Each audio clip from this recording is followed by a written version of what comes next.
So he gives for example, a very simple example is, إِنَّ اللَّهَ أَخْفَى لَيْلَةَ الْقَدْرِ فِي رَمَضَانِ. Allah has hidden Laylatul Qadr in the entire month of Ramadan. Why? Right? So that you can make the most of every night of Ramadan. Because any of those nights can be the blessed night of Laylatul Qadr. That's why Allah hid it. Right? There's a reason behind it. There's wisdom behind it. In the same way, Allah has hidden. إِنَّ اللَّهَ أَخْفَى وَلِيَهُ فِي عِبَادِهِ لِكَيْ لَا يُحْتَقَرَ مُسْلِمٌ.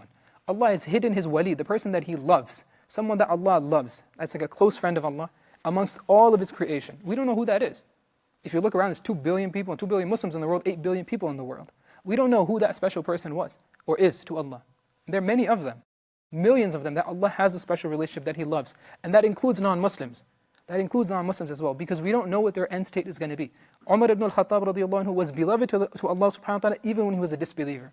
Even when he was worshipping idols in Mecca, even when he was making sajda to those idols, Allah loved him then. Because Allah knew who he was going to become one day. So that includes all the disbelievers. We don't know who those people are that are beloved to Allah. So why did Allah hide these people? Why doesn't He subhanahu wa ta'ala just send an angel? Why doesn't He just let everyone know by way of a dream?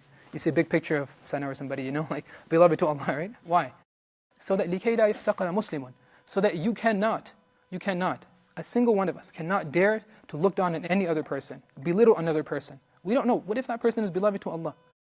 And when it comes to people committing sin, each and every one of us, we are all sinners, right? Bring up a sin that a person has done, or that you have seen them do once or twice, or they are continuing to do that thing. You will see the sin that person does in the light of day, but you will not see the tawbah that person does at night, during the darkness of night. We don't know. We don't know the connection that a person has with Allah. And so, inna lillahi wa inna ilayhi raji'un. Each and every one of us belongs to, we are the property of God, and it's like return to sender. Front of the shirt it says property of Allah, back of the shirt return to sender. Every one of us is on the way to God.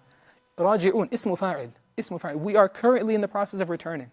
It's so interesting, like you're supposed to typically say this at the time of any difficulty. We always reserve it for the time of death, right? When we hear somebody has passed away, we say this. But think about the meaning of it, that you're looking at the body. And then what do we say? Inna lillahi wa inna ilayhi. Like we're saying we are returning to Allah. Not that, he has returned to Allah. That's not what we say, because we already know that to be a fact. But it's a reminder for ourselves that this guy, his journey is already done. He's already made his way back to Allah. She's already there. Her journey's over. She's standing with God now. Then I'm also on that. I'm also on my way back to Allah subhanahu wa ta'ala. That's what it means. That's the first part of the dua. The second part is what?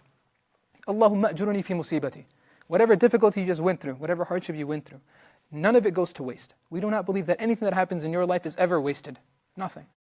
We don't believe in coincidences. We don't believe that something is too small, something is too big, nothing like that. Every single thing, Allah subhanahu wa ta'ala has a purpose and a point why that happened in your life. Even if, Nabi sallallahu alayhi wa sallam says, حَتَّى الشَّوْكَةَ يُشَاكُهَا. Even if it is a thorn that has pricked you. Even if it's a thorn that has pricked you, even that much a person has patience on that, Allah will remove their sins.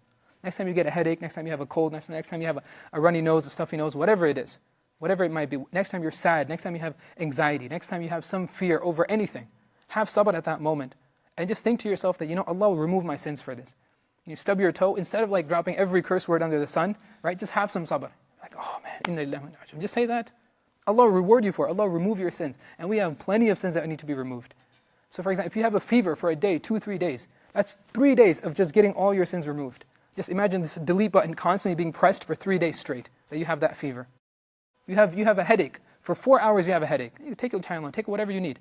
Right? You have that headache. 4 or 5 hours you have that headache. Delete button is just pressed for 5 hours. All your sins are just being erased. Allahumma ajuruni fi musibati. Allah reward me for this musibah that I'm going through. وَخْلُفْنِي خَيْرًا مِنْهَا. And then beyond that, it's not like you just bask in the pain of difficulty, right? We shouldn't do that. What should you do instead? You make a dua to Allah. Allah, give me better in response to this. Whatever I have lost, whatever I am going through, suffering from, Allah replaces with something even better. إِلَّا أَخْلَفَ اللَّهُ لَهُ مَا هُوَ خَيْرًا مِنْهُ. Except that Allah will definitely replace that thing that you lost, that person went through, with something even better. That's the third part of the dua. Basically, you say this and Allah will give you even better.